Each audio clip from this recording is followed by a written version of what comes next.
یہ ہے وقت میڈیا۔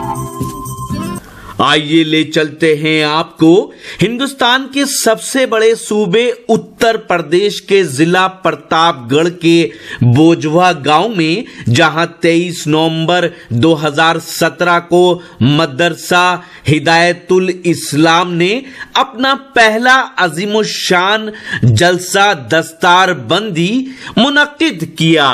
اس پروگرام میں مہمان خصوصی رہے ہندوستان میں مسلمانوں کی آواز ڈنکے کی چوٹ پر اٹھانے والے گنگا جمنی تہذیب کے علمبردار شیر ہند حضرت مولانا سید ارشد مدنی صاحب، صدر جمعیت علماء ہند۔ اس کے علاوہ حضرت مولانا اشہد رشیدی صاحب، صدر جمعیت علماء ہند اتر پردیش، اور حضرت مولانا اظہر مدنی صاحب کی آمد سے اس جلسے میں 4 چاند لگ گئے۔ مدرسہ ہدایت الاسلام بوجھوا پرتاپ گڑھ کے سرپرست ہیں مرد مجاہد، غریبوں کے مسیحا جناب حافظ شبیر احمد صاحب، جو اس وقت سعودی عرب میں مقیم ہیں۔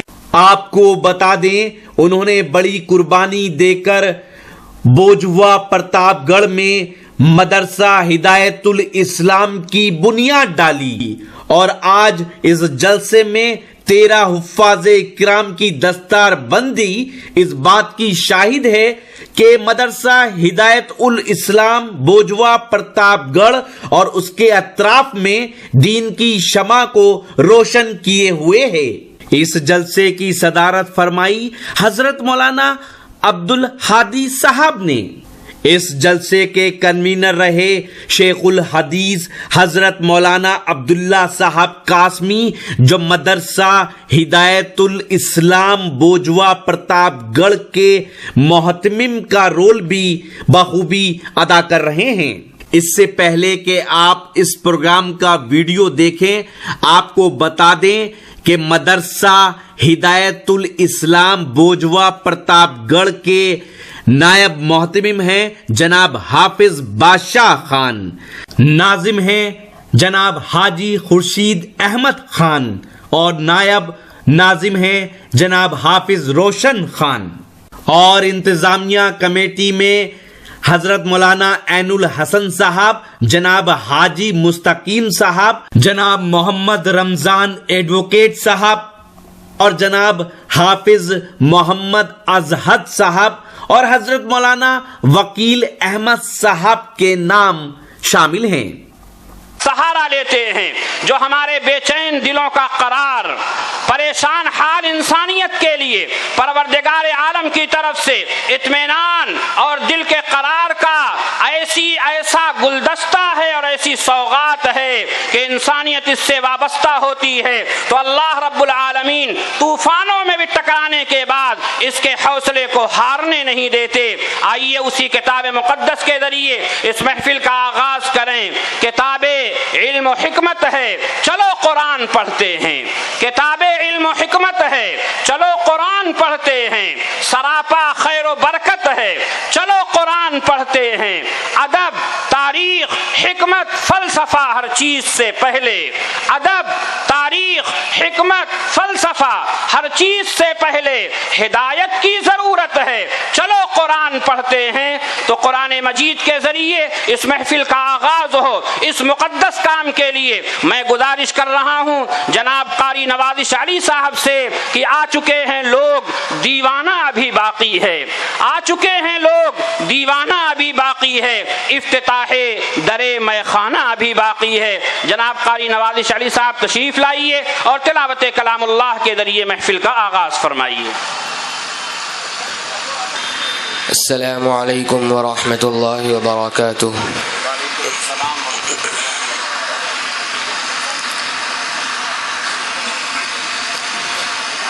اعوذ باللہ من الشیطان الرجیم۔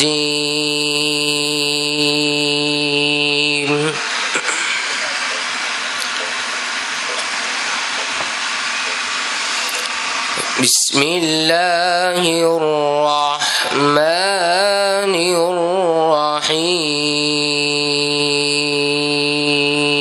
عليكم.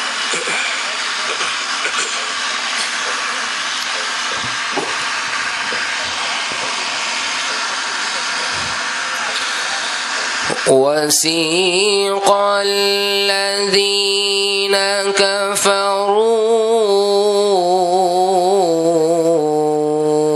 إلى جهنم زمرا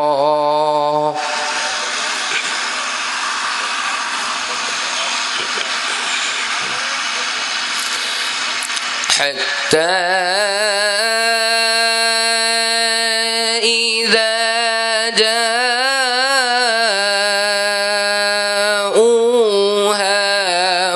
فتحت أبوابها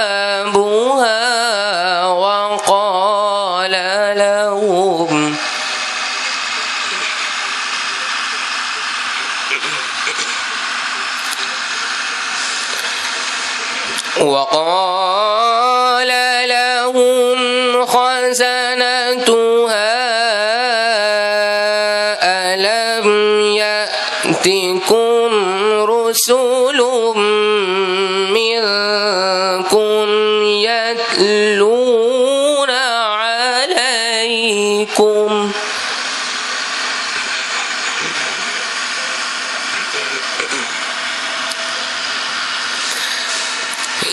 يتلون عليكم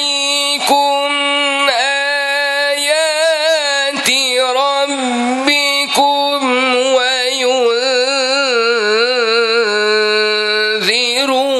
وينذرونكم لقاء يومكم هذا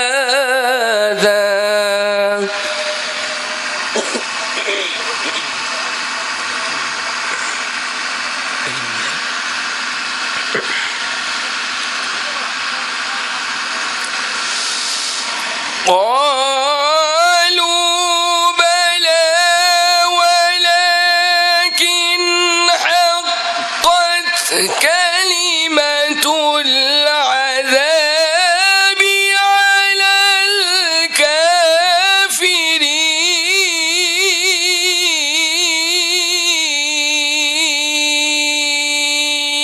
الكافرين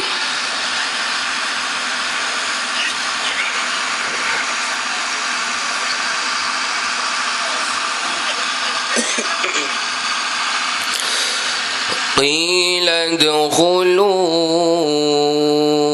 أبواب جهنم خالدين فيها فبئس مثوى المتكبرين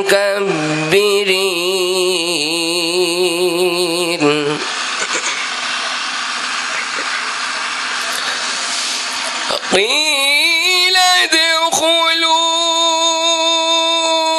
أبواب جهنم خالدين فيها فبئس مثوى المتكبرين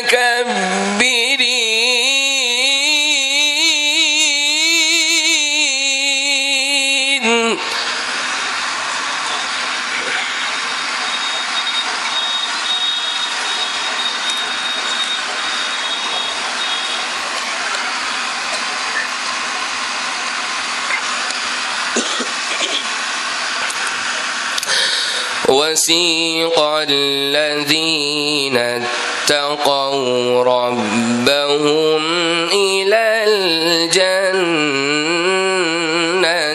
زمرا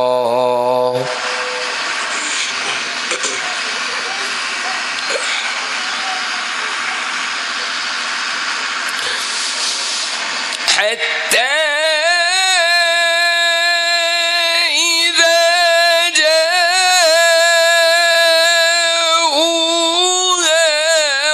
فتحت أبوابها وقال لهم خزنتها سلام عليكم طبتم فادخلوها خالدين.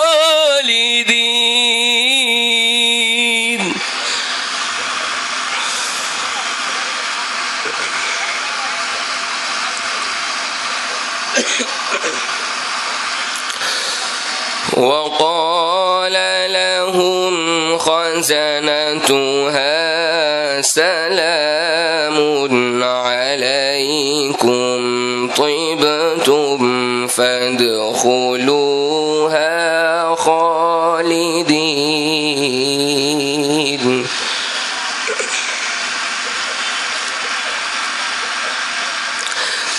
وقال لهم خزنتها سلام عليكم طبتم فادخلوها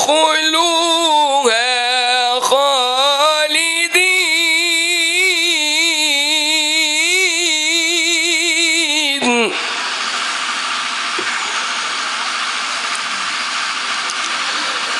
الله أكبر. بسم الله الرحمن الرحيم.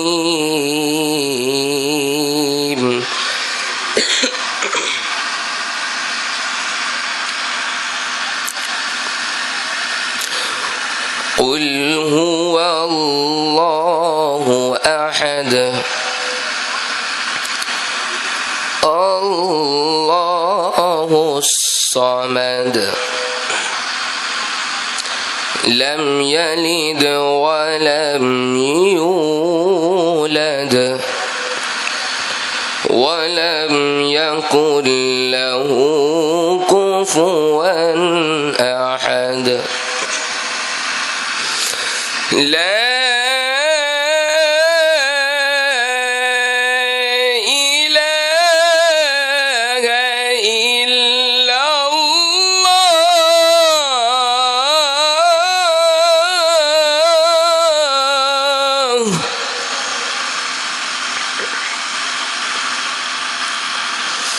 لا إله إلا الله.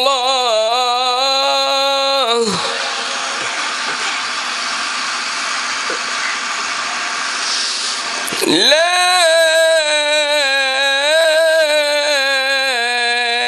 إله إلا الله.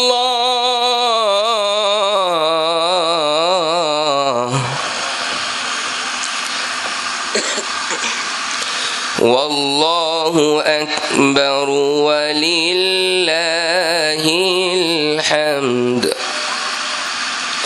بسم الله الرحمن الرحيم.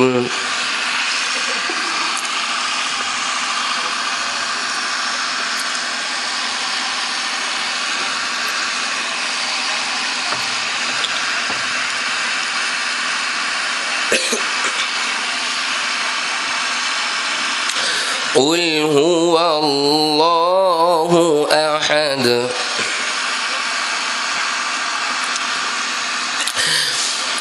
لا إله إلا الله. والله أكبر. بسم الله الرحمن الرحيم. قل هو الله أحد الله الصمد لم يلد ولم يولد ولم يكن له كفوا أحد. صدق الله العظيم.